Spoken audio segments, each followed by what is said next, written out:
Good morning, students. Myself is Sri Rajya Lakshmi, and I am going to discuss the subject pathophysiology. Okay, before going to discuss our original topic, first of all, we have to learn what is meant by this pathology. Okay, this pathology is nothing but it is the study of structure and function. Okay, it is a study of structure and the function of the body in case of disease state.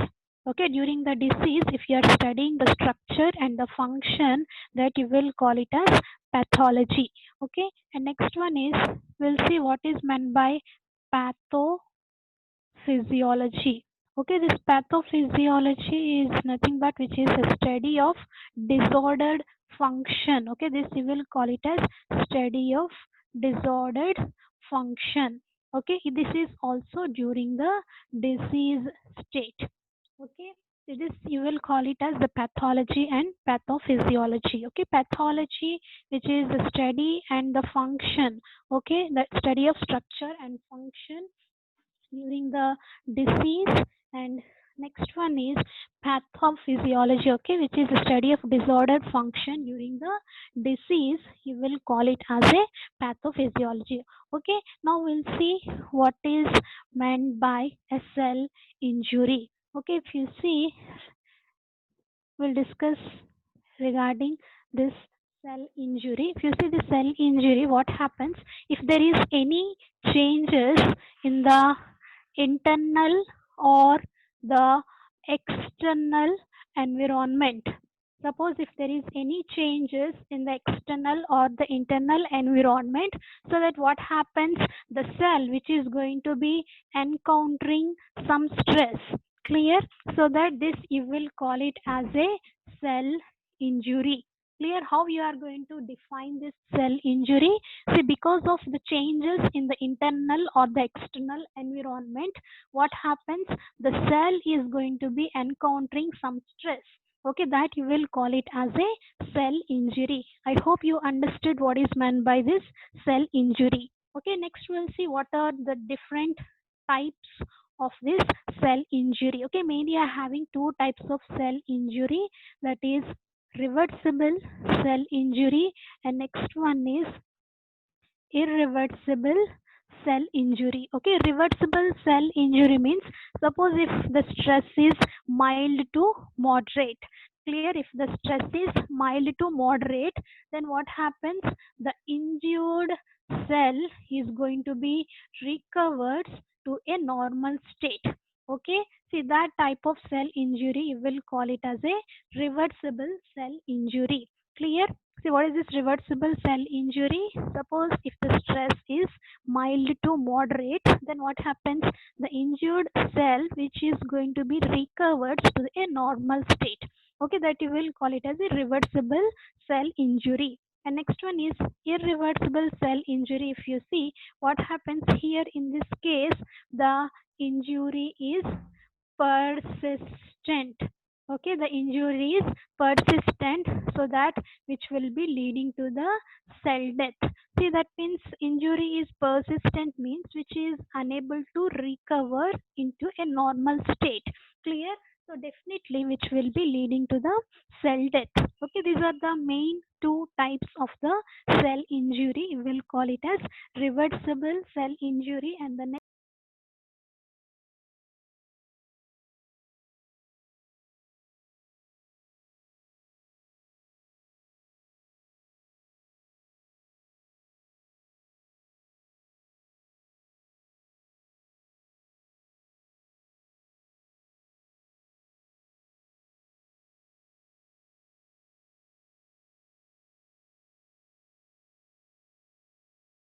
causes.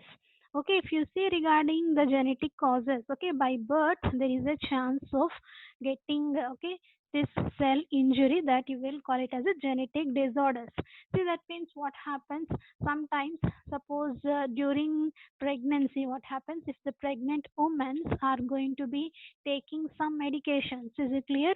See, because of that, what happens, during after childbirth, the children will be, okay, that is having some abnormalities. Is it clear? See, suppose if you see the example like Hydantoin syndrome. Clear? If you see Hydantoin syndrome. Okay, in this Hydantoin syndrome,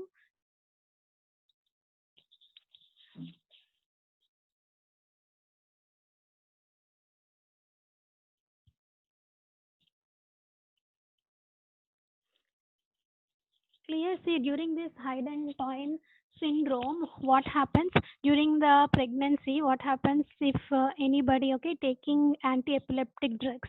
Okay, there is a chance of some, okay, abnormalities in the facial features. Is it clear that you will call it as a Hydantoin syndrome? Okay, next one is regarding the acquired. Acquired means during the, okay, lifetime of the individuals. Is it clear? There is a chance of cell injury that you will call it as acquired causes. Okay, today we'll discuss in detail regarding the acquired causes.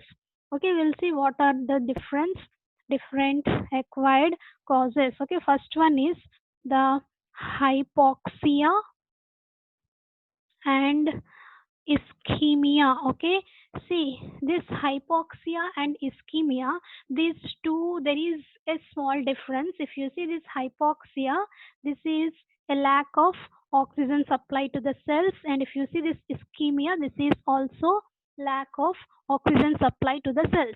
But what is the difference here? The lack of oxygen supply because of lack of RBC. See, why? Because RBC plays a very important role for carrying the oxygen. Clear? See, suppose if there is a lack of RBC, then what happens? Automatically there will be a lack of oxygen to the cells. Okay, that is known as hypoxia. And another one is lack of oxygen because of interruptions. Okay, see, that means in the blood vessels, if there is any blockade, then what happens? Automatically there will be a lack of oxygen to the cells. Is it clear? See, why we are discussing this lack of oxygen means because this oxygen, if you see, this oxygen is required for a cell. Clear? See, then what happens? This will be useful for production of energy. Clear? See, because of this energy which is going to be maintaining some metabolic functions. Okay, this is going to be maintaining some metabolic functions. Is it clear? For this purpose, oxygen will be required for a cell. See, because of hypoxia and ischemia, what happens? There will be lack of oxygen, so it is decreasing the production of energy automatically, which is unable to perform this metabolic functions. Okay, so this is regarding the first cause, and this is the most common cause of the cell injury. Okay, next we'll see regarding the different physical agents. Okay, next one is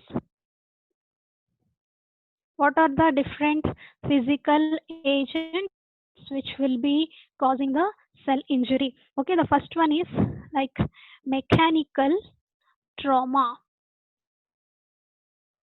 Okay, so this mechanical trauma means if there is any accidents, road accidents, there is a chance of cell injury. Okay, and next one is thermal trauma. Okay, this thermal trauma means that is because of either heat or cold. Okay, and next one is that is electricity. Because of electricity there will be a cell injury, and the next one is because of radiations. Clear? See, I told you this mechanical trauma means example like if you see road accidents. Clear? If there is any road accidents, there will be a chance of cell injury, that you will call it as a mechanical trauma. Okay, next one is thermal trauma means I told you because of heat or cold. Okay, so the next one is electricity. Okay, directly the power is going to be causes this cell injury. And next, radiations, if you see like mainly the UV radiations. Okay, this is all the different physical agents which will be causing the cell injury. Okay, and next one is the chemical agents. So we'll see what are the different chemical agents. Okay, different chemical agents which will be causing the cell injury. Okay, the first one is some chemical poisons. Okay, some chemical poisons which will be causing the cell injury like cyanide. Clear? And next one is arsenic, okay, and like mercury. Okay, these are some examples of chemical agents which will, that is the poisons which will be causing the cell injury. Okay, next one is like strong acids or alkalis. Okay, strong acids means like HCl, and alkali means like sodium bicarbonates. Okay, see that is strong alkali, that is hydrochloric acid, and strong base, if you see, that is sodium bicarbonates. Okay, next one is some environmental, okay, pollutants. Okay, these environmental pollutants, okay, this also causes the cell injury. If you see, like in case of wood burning, suppose if there is any wood burning, okay, which whatever the chemicals, okay, that is coming from the wood burning, which will be causing the cell injury. And next one is regarding the fossil fuels. Clear? See, because of the burning of these fossil fuels, whatever the chemicals that is going to be coming out, okay, that is also causing this cell injury. Okay, and next one is therapeutic administration of the drugs. Okay, because of some drugs, okay, I told you, see that is, see because of drugs, what happens sometimes if we are giving the wrong dose of the drug to the patient, okay, that may be leading to the cell injury. Okay, and next we'll see regarding the different microbial agents. Okay, what are the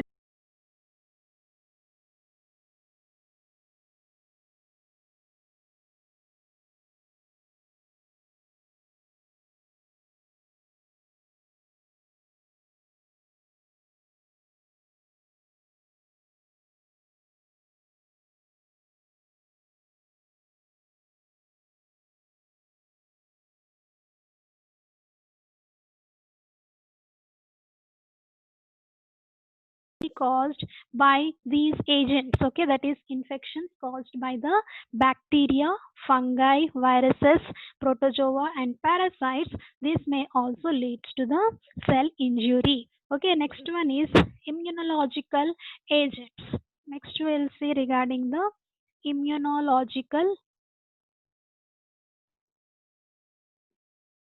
agents. Okay, if you see these immunological agents, mainly here, if you see immunity, you will call it as a double edge sword. See, this double edge sword indicates, that means immunity having two main roles. Clear?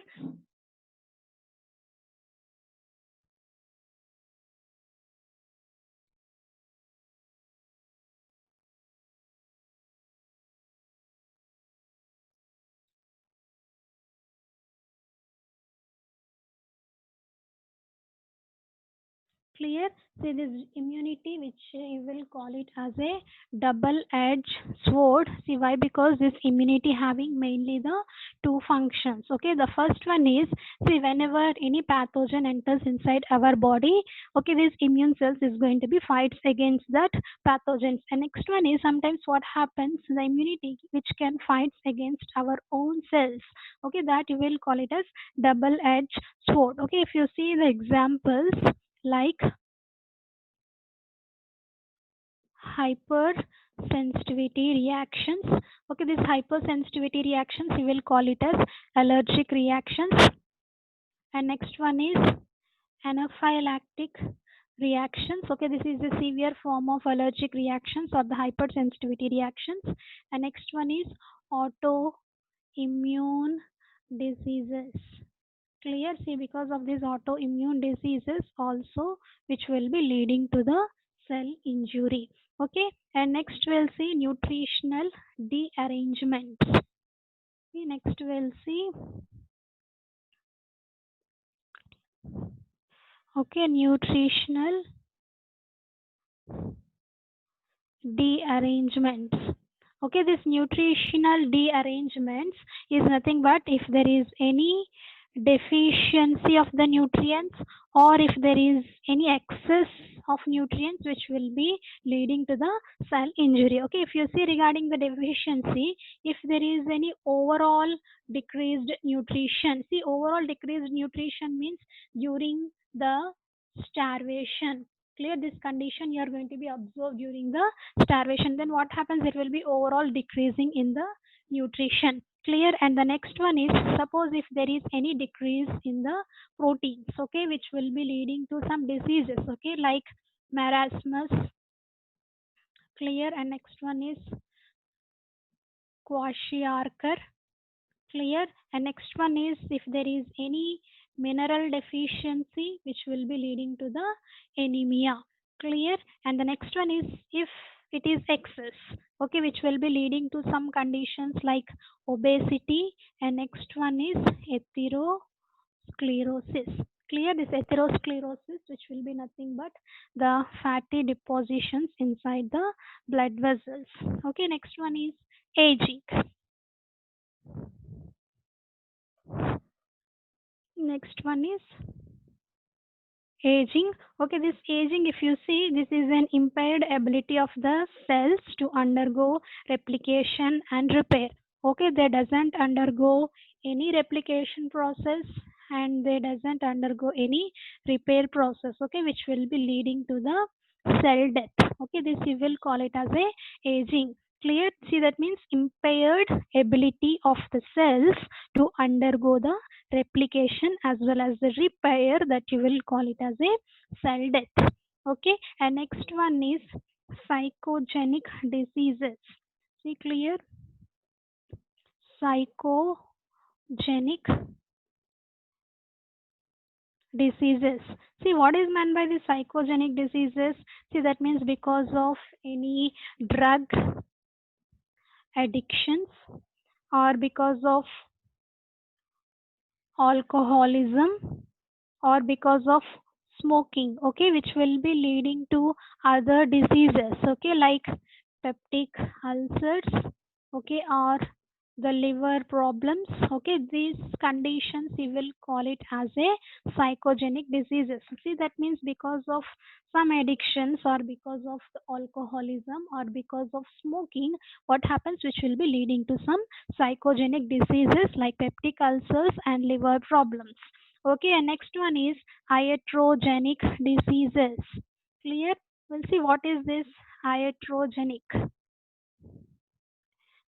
Okay, iatrogenic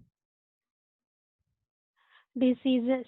See, this iatrogenic diseases means which will be related to the physician. See, that means 99% what happens, there will be no problems because of these physicians. But sometimes what happens, 0.5 to 1%, there is a chance that because of this physician also there is a chance of getting some diseases, that you will call it as iatrogenic diseases. See, that is nothing but the errors in the judgment by the physician. Okay, this is important. You remember the error in the judgment by the physician. Please see here, because of error in the judgment by the physician, there may be a chance of giving a wrong diagnosis and wrong treatment to the patient. Clear. See, because of that, there is a chance of getting some diseases, that you will call it as iatrogenic diseases. Okay, and the last cause you will call it as idiopathic. Okay, this idiopathic means here the cause is unknown. Okay, you are getting something because of unknown cause. Clear. So that you will call it as idiopathic. Okay, suppose if you see the example like hypertension. Okay, if you see this hypertension, okay, 90%, okay, the cases of the hypertension is unknown. That means the cause is unknown for the cell injury. Okay, that you will call it as idiopathic. Okay, that's all, students, that we have discussed today regarding the definition of the cell injury. We had seen the two types of cell injury, and also we had seen the different causes of the cell injury. Okay, and we discussed in detail regarding the acquired causes, that is the first and foremost and common type of cause of cell injury is hypoxia and ischemia, physical agents, chemical agents, microbial agents, immunological agents, nutritional dearrangements, aging, psychogenic diseases, iatrogenic diseases, and idiopathic diseases. Okay, I hope you understood. Thank you. Thank you so much. Take care.